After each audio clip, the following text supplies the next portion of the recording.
Ladies and gentlemen, welcome to the Swayze Show. I'm your host, Swayze Sway.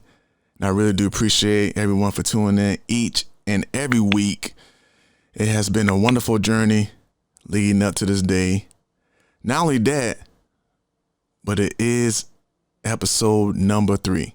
Yes, episode number 3. And we have an amazing guest with us again today. She has a Master of Healthcare Administration. She's a talent advisor.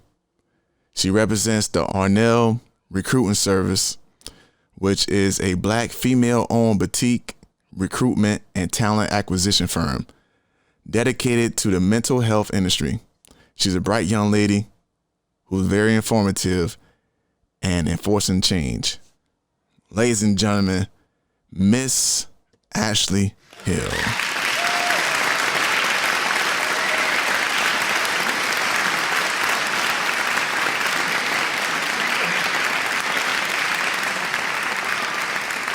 Good morning, Miss Ashley. Good morning. Thanks for having me. Thank you for being here this morning. Can you believe it's about to be February already? I cannot. Wow. It's crazy how time has been flying by. I can't even tell the days of the week. Exactly. It's amazing, but we're still dealing with the pandemic, of course. But hey, you're all right. I'm all right. Hopefully your family is okay. Absolutely. They say that we're all in this together, so together we shall be. Yes, ma'am. Yes, ma'am. Absolutely. I'm very thankful for having you on the show today. I think this episode is going to be a highlight, definitely because you have so much information for the people. And what I want to know before we get started is exactly how Ashley Hill got started. And what was your passion for doing what you do? Well, yeah, I have, I have been a certified executive job applier for a couple of decades now. When it comes to being on the job market myself, engaging with employers, learning how to apply for a job, fixing up my resume, I realized that I am not the only one who suffers with trying to get a job and knowing or not knowing, if I'm doing it correctly. And so 2 things. One, that has always been a passion to figuring out the solution on how to actually engage an employer when it comes to you trying to find a position. But secondly, I merged that passion with mental health, primarily because living here in Oregon, the Black population is very low. It's not too many of us out here. And last year, I decided, I want to seek some mental health services for myself, and it was just really hard to do. And so I thought, well, I've never used my master's in healthcare administration ever, because I never got an opportunity.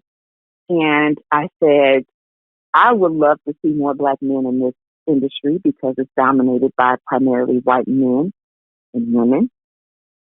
And I think it would be very encouraging to introduce more Blacks into this field. So I'm going to just merge talent acquisition recruiting with mental health because I believe this is a space that we need to engage in.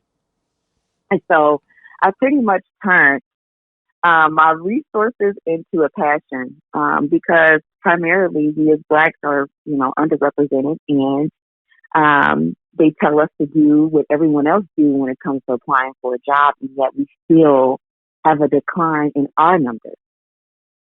So that sparked my passion and interest. Absolutely. That's beautiful. And I'm one of the people who've been applying for a job for a very long time.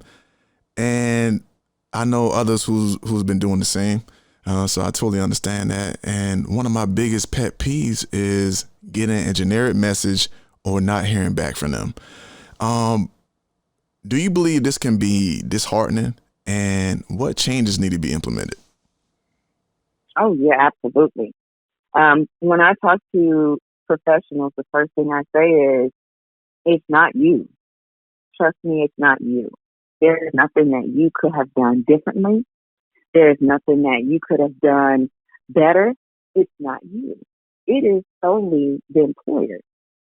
And the thing about it is we don't know what it's like being inside of a company trying to find talent outside of those walls. So I'm going to tell you, when you apply for a job, one is voluntarily.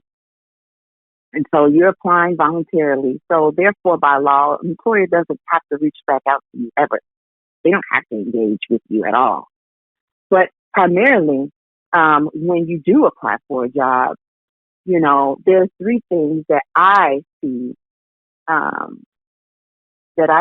when it comes to employers engaging talent that is an absolute, it's just insane. And one is they have a lack of interest. They have a lack of interest for engaging talent on the outside of their walls because you are no liability to them yet. You're not an employee. And if your resume doesn't look exactly like what they want, they don't have to engage you. Secondly, a lot of these companies don't have a talent acquisition process.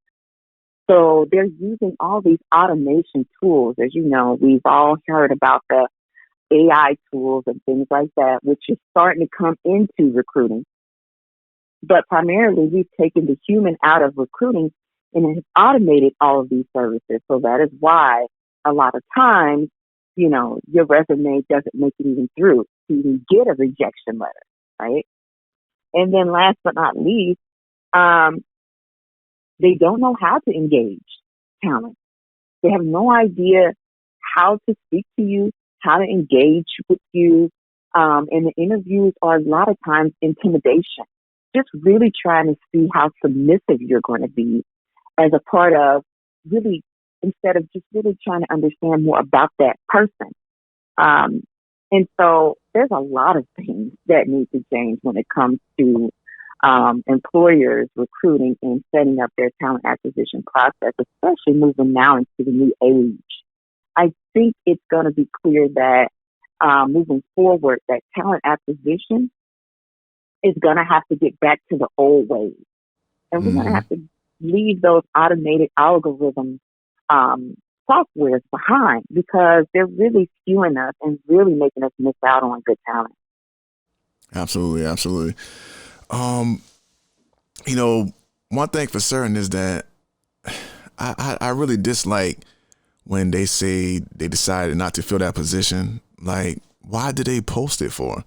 And are they trying to figure out how much traffic they could get for that particular position, or how many people they could tease? Like you said, it could be very devastating. And their response, like you said, is that good talent is hard to find. And I think you pretty much covered why companies say good talent is hard to find. Is it because they cannot connect with the people? Yeah, well, actually, the reason why they say good talent is so hard to find is because employers literally, if you envision, I'm gonna take you, I'm gonna just skew and create the scenery for you here. If you can envision a beautiful sanctuary, okay, and everyone dressed in robes, all right, and everyone is at the altar praying, and all of a sudden people are praying so hard, then they look up and they see this heavenly creature just drop out of the sky, and they're like, oh, now I've found my good talent. This is how employers really engage talent. They are literally hoping, wishing, and praying that talent literally fall from the sky and end up on their lap. Now, you may say that is a bit extreme, but in all reality, that's exactly why this is so needed. This conversation is so needed because it's an unrealistic approach on how to engage people in the marketplace. And ideally, it's because no one has the time, nor do anyone want to be held accountable for managing talent through their recruitment process. It's accountability. And so when I hear, you know what, Ashley, we've been looking everywhere. We just have not been able to find good talent. And I always ask, is it that you can't find good talent or you just don't have the time to locate the talent? Well, yeah, that too. But, I just can't find anyone. Then I said, well, how are you finding your talent? Well, we just post Indeed and then LinkedIn sometimes, and we still don't get anything out of that. And I'm like, you know what? These companies have sold you a hope, a wish, and a dream. Because ideally, just because you put a fancy post up and, you're assuming that your company is just, the Google of all companies, it's very unrealistic to say that you can't find good talent through the way you're recruiting. You have to find people and you have to meet people where they are. And not all good talent is unemployed. Because I said, well, sounds like you're just engaging the unemployed talent. Well, that might be true. And, but yeah, we don't know. I'm like, yeah, you don't know anything about your talent. That's a little frightening. You don't think? Because if you don't have talent, then how are you going to stay open? So primarily, what we try to do is we try to get employers to thinking like job seekers. We let everyone know, listen, this wasn't your first run. You were on the job market at one point in time. And how did it make you feel when you applied for a job? So you didn't hear that. So primarily, those are the questions that we ask employers so that we can better serve professionals who are engaging in the marketplace. Absolutely.